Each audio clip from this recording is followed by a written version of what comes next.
देखिए, अभी जो हम लोग ये कार्यक्रम जो कर रहे हैं, ये तो बिहार से जुड़े हुए जितने एक्सपोर्टर हैं, उन सबको सेंसिटाइज़ करने के लिए कि उनके लिए भारत सरकार में क्या-क्या उसमें जो योजनाएँ हैं, किस तरीके से वो अपने आप को आगे बढ़ा सकते हैं, उसको लेकर के कैपेसिटी बिल्डिंग का प्रोग्राम कर रहे हैं।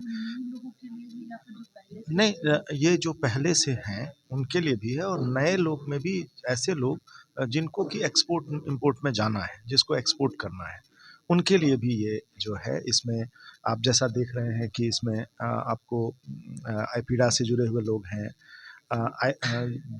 डाकघर से सीपीएनजी साहब खुद हैं, अ, अ, जो चार्टर्ड एसोसिएशन की चेयरपर्सन हैं, बैंक से जो हमारे रिटायर्ड डीजीएम साहब हैं, तो ये सारे लोग जो है वो बताएंगे। जैसे अगर किन्हीं को जीएसटी को लेकर के कुछ जानना है तो वो हमारी ये बताएंगी। डाक निर्यात केंद्र जो है सर लोग चला रहे हैं, जिसके तहत 2500 जो है एक्सपोर्टर इनके यहाँ रजिस्टर्ड हैं। तो ये हम लोग जो है हैंड होल्डिंग का काम कर रहे हैं, जिससे कि यहाँ के एक्सपोर्टर को मदद मिल सके। भारत में जो बैंकिंग व्यवस्था है, वित्तीय व्यवस्था है, उसमें भारत के आर्थिक विकास में हमारी रोल डिफाइंड है, बहुत ही इम्पोर्टेंट रोल डिफाइंड है।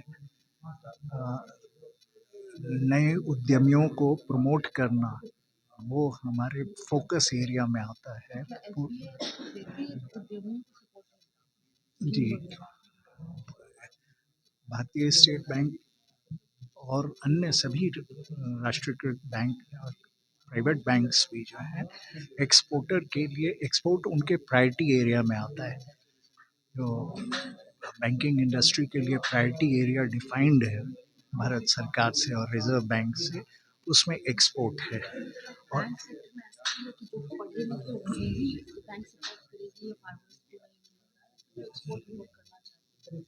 नहीं, उसमें एकेडमिक क्वालिफिकेशन कहीं भी डिफाइंड नहीं है।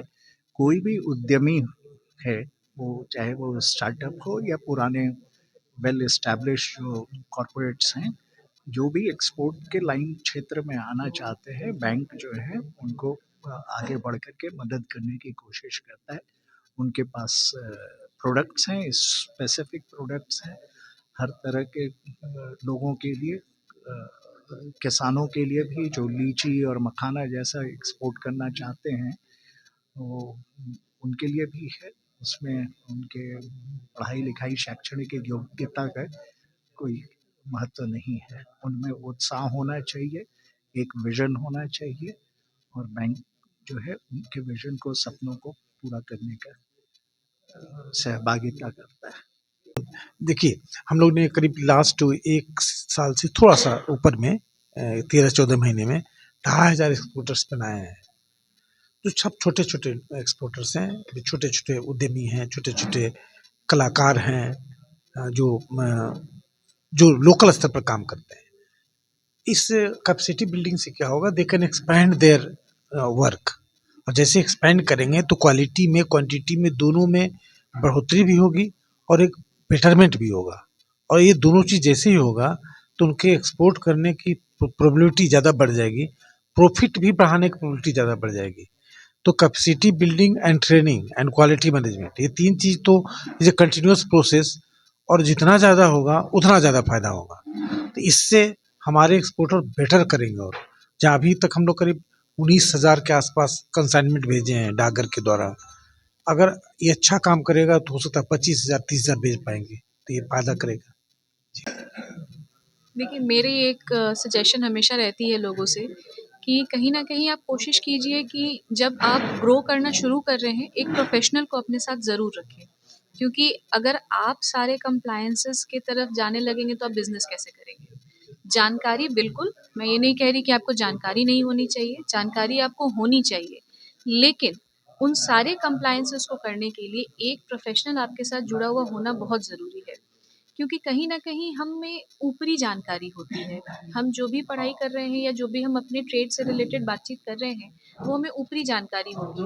तो मोटा-मोटी तो हमें जानकारी है, लेकिन इन डेप्थ उसमें क्या चीज़ें हैं, कहाँ पे कहाँ हमें गलतियाँ हो सकती हैं, इन सब चीज़ों के बारे में प्रोफ़ेशनल उनका काम ही यही है, उनकी पढ़ाई ही यही है। तो मेरे हिसाब से ये बेहतर होगा कि कहीं न कहीं वो एक प्रोफ़ेशन के साथ जुड़ जाएँ। तो उनके लिए जब काम थोड़ा बड़ा होगा ना, तो उन्हें दिक्कत नहीं आएगी, उन्हें कंप्लाई करने में अननेसेसरी का पेनल्टी, अननेसेसरी की डिलेज़ उनकी तरफ से नहीं होंगी, अगर एक प्रोफ़ेशनल जुड़ा हुआ है उनके साथ तो।